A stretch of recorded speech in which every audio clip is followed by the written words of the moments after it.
YouTube channel पर। दोस्तों, जैसा कि मैंने बोला था कि ये आपको दैनिक जागरण के न्यूज़पेपर में देखने को मिल जाएगा, न्यूज़ जो भी है। तो आइए इसको हम लोग जानते हैं, उसके बाद हम इसके ऊपर चर्चा करेंगे दोस्तों, ठीक है। देखिए, नलिनी रंजन जो है हमेशा ये रिपोर्ट क्यों देती है, तो सबसे पहले इसका जवाब मैं दे दूं कि ये जो नलिनी रंजन है ये रिपोर्टर तो हैं ही ये दैनिक जागरण के, और ये अक्सर जो है जाया करते रहती है उसी रूट से। तो ये आयोग के दफ्तर भी जा कर के मिल लेती है और वहाँ से डायरेक्ट उनका इंटरव्यू ले लेती है, और जो भी वहाँ पे रिप्लाई आता है वो आपको यहाँ पे अपने माँ प्रेमा फाउंडेशन चैनल और यहाँ पे जो है आपको न्यूज़पेपर के माध्यम से आपको देखने को मिल जाता है। और ये गलत न्यूज़ नहीं यहाँ पर आपको मिलेगा बिहार एसएससी के रिगार्डिंग, यहाँ पे हमेशा सटीक न्यूज़ मिलता है। लेकिन जो न्यूज़ आया दोस्तों, ये आपको और हमारे लिए सभी के लिए जो है ये मतलब एक तरह से नुकसानदायक न्यूज़ है। बता दें यहाँ पे क्या है कि बिहार कर्मचारी चयन आयोग की ओर से प्रथम इंटर स्तरीय संयुक्त परीक्षा वो अंतिम देने की कवायद चल रही है, और मुख्य परीक्षा परिणाम जारी के बाद अब टाइपिंग परीक्षा लेने की प्रक्रिया की जा रही है। इसके लिए पटना के एक परीक्षा केंद्र की ओर से रुचि दिखाया गया है, और टाइपिंग परीक्षा के लिए 12 से 15 अप्रैल के बीच परीक्षा तिथि घोषित की जा सकती है।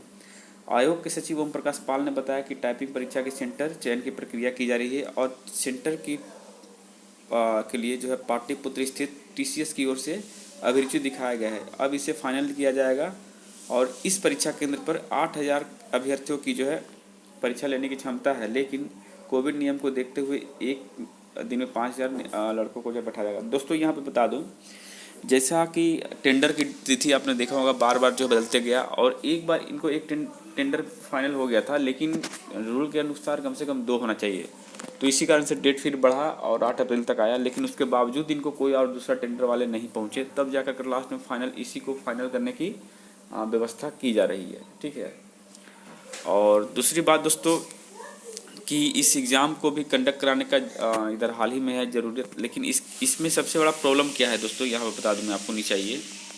यहाँ पे प्रॉब्लम यह है कि आयोग के सचिव ने बताया कि 42 प्रकार के इतने पदों पर नियुक्ति की प्रक्रिया की जा रही है, जिसमें 4 पदों पर शारीरिक दक्षता परीक्षा ली जानी है और शेष पदों पर टाइपिंग होगी। लेकिन यह टाइपिंग का स्पीड जो मेंशन इन्होंने बताया है, देखिए यहाँ पे कि टाइपिंग के लिए हिंदी में 30 शब्द प्रति मिनट एवं अंग्रेजी में 40 वर्ड प्रति मिनट निर्धारित रहेगा, जबकि 10% गलत माफ रहेंगे। तो दोस्तों, सबसे बड़ी बात यहीं पे आती है कि भाई एक नॉर्मल टाइपिंग एलडीसी या फिर आपका डेटा एंट्री ऑपरेटर जैसे पदों पर मैक्सिमम हम देखे हैं 30 का इंग्लिश और 25 का हिंदी लिया जाता है। कहीं कहीं पे इसी को बढ़ा करके 35 और यहाँ पे 30 किया जाता है, ठीक है। इससे ज़्यादा कहीं भी हमने नहीं देखा कि निम्न वर्गीय लिपिक में आपको इतना हेवी स्पीड दिया जाता है। और मैं बता दूं दोस्तों, ये जो स्पीड आप देख रहे हैं इंग्लिश का 40, इसको कंप्लीट करने के लिए कम से कम आपको घर पे 50 का स्पीड होना ज़रूरी है, तब जाके इसको क्वालिफाई कर पाइएगा। और मैं लिख के कहता हूँ कि बिहार एसएससी पे अगर मान लीजिए 50,000 कैंडिडेट को भी बैठा देना तो 500 लड़के मिलना मुश्किल हो जाएगा, ठीक है। तो ये बहुत ही दुखद खबर है दोस्तों, और ऐसा नहीं करना चाहिए। आयोग को बिना बताए 7 सालों में अचानक से आप 50-40 का स्पीड लीजिएगा, ये कहाँ का रूल है समझ में नहीं आ रहा है। और देखिए, इसका विरोध तो होना चाहिए। आयोग अपने मनमाने ढंग से एक तो फिजिकल का पूरा पोस्ट बर्बाद किया, अब इधर टाइपिंग का पोस्ट बर्बाद किया। यानी देखा जाए दोस्तों तो 1000 उधर आपका खा गया और 3200 के करीब मान लीजिए इधर खा गया। तो फिर बचेगा क्या दोस्तों आप सभी के पास, ठीक है ना।